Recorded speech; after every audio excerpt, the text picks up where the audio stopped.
रमज़ान और एग्ज़ाम बहुत मुश्किल हो गई। लाइफ काफ़ी ज़्यादा टफ गुजरी। एक तो वक्त स्पीड से, ऊपर से नींदें पूरी नहीं। आज तो सोच लिया था कि अपनी पूरी नींद मुकम्मल करूँगी। अब नींद के चक्कर में लगी तो टाइम ज़्यादा हो गया। जैसे ही आँख खुली जल्दी से सारा घर समेट के हेल्पर को दिया, चिकन निकाल के बाहर रखी कि उसके बाद ये पिघले तो कुकिंग स्टार्ट करूँगी। ज़ोहर की नमाज अदा की, कुरान शरीफ पढ़ा। मैं कोशिश करती हूँ रमज़ान में कि मैं 1.5 या 2 सिपारे तो लाज़िमन पढूं। किचन में आई तो किचन इस कदर फैला हुआ था कि समझ में ही नहीं आ रहा था कुछ, क्योंकि मैंने रात को सहरी के बाद जो जितना हो सका उतना काम किया और मैं सो गई थी। मुझे माइग्रेन स्टार्ट हो गया था। मुझे जब भी माइग्रेन स्टार्ट होता ना तो मैं सारा काम छोड़ के ना सो जाती हूँ कि नहीं, पहले मैं अपनी हेल्थ को देखूँ, उसके बाद मैं दूसरे काम करूँ। अब यहाँ पर कल जितना भी कुकिंग की थी ना तो सामान जैसे फ्रिज में ठूस दिया था। सामान फ्रिज इतना जो है ना ज़्यादा भरा हुआ था, तो मैंने कहा बर्तन धोने से पहले फ्रिज को भी खाली कर देती हूँ, जितने भी बर्तन वगैरह हैं। तो समोसों का मसाला पड़ा हुआ था, उन्हें जो है ना समोसों की पट्टियों में फिल किया, साइड पे किया। जितने भी मसाले वगैरह जो थे ना लेने देने थे मासियों को, वो देकर सारा किचन के भी बर्तन निकाले। उसके बाद जल्दी से किचन की क्लीनिंग स्टार्ट कर ली थी। मैंने यहाँ पर सबसे पहले दोनों वॉश बेसन को जो है ना वॉश कर लेती हूँ, क्योंकि एक में जो है ना मैं बर्तन धो धो के रख लेती हूँ, ताकि इस तरह से जो है ना किचन की स्लीपों पे पानी नहीं गिरता। सारा पानी जो है ना इस टब में ही गिर जाता है और मेरे बर्तन जो है ना आराम से ड्राई हो जाते हैं। बास्केट जो है ना वो रखने से मेरे काफ़ी ज़्यादा जो है ना स्लिप से पानी नीचे आता था और मुझे बहुत मसला होता था।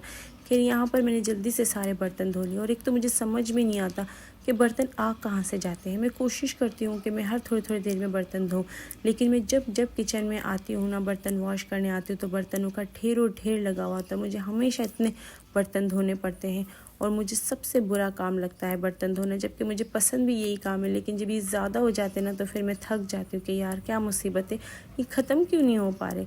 खैर यहाँ पर मैंने सारे के सारे बर्तन वगैरह वॉश कर लेते। आज मुझे इफ्तियारी भी ज़्यादा बनानी थी, क्योंकि अम्मी की घर की तरफ मुझे इफ्तियारी भेजनी थी। सिस्टर ने कॉल कर लिया था कि आज हम कुछ भी इफ्तियारी नहीं बनाएंगे, तो तुम भेज देना, उनके घर में थोड़ा काम हो रहा है। तो मैंने कहा चलो ठीक है।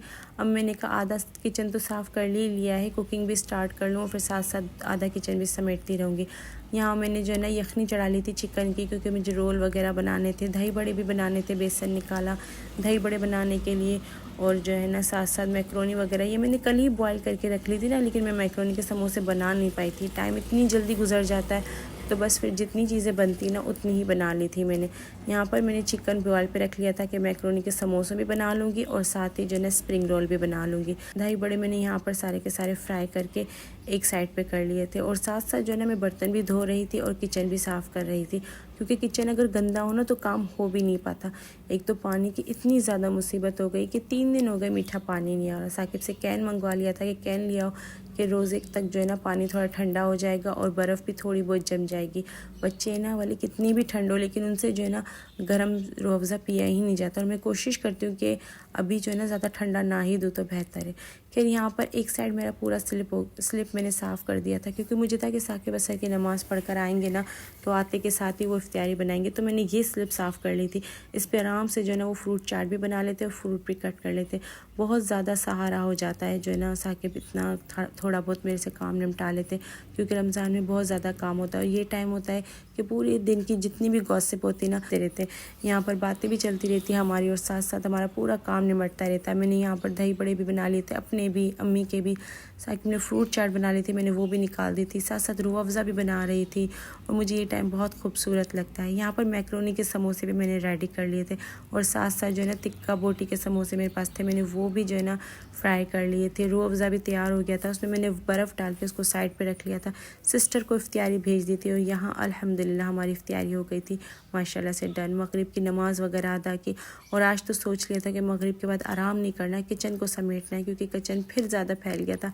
बस तो फिर चुटकी बजा के सारे किचन को मैंने लश पश करके अपना साफ़ सुथरा कर लिया था कि अब कुकिंग करने में भी मुझे बहुत ज़्यादा मज़ा आएगा। किचन साफ़ हो गया था, खाना बन गया था, ज़िंदगी जैसे सुकून में आ गई थी। और व्लॉग अच्छा लगे तो प्लीज़ आपने लाइक और कमेंट ज़रूर करना है।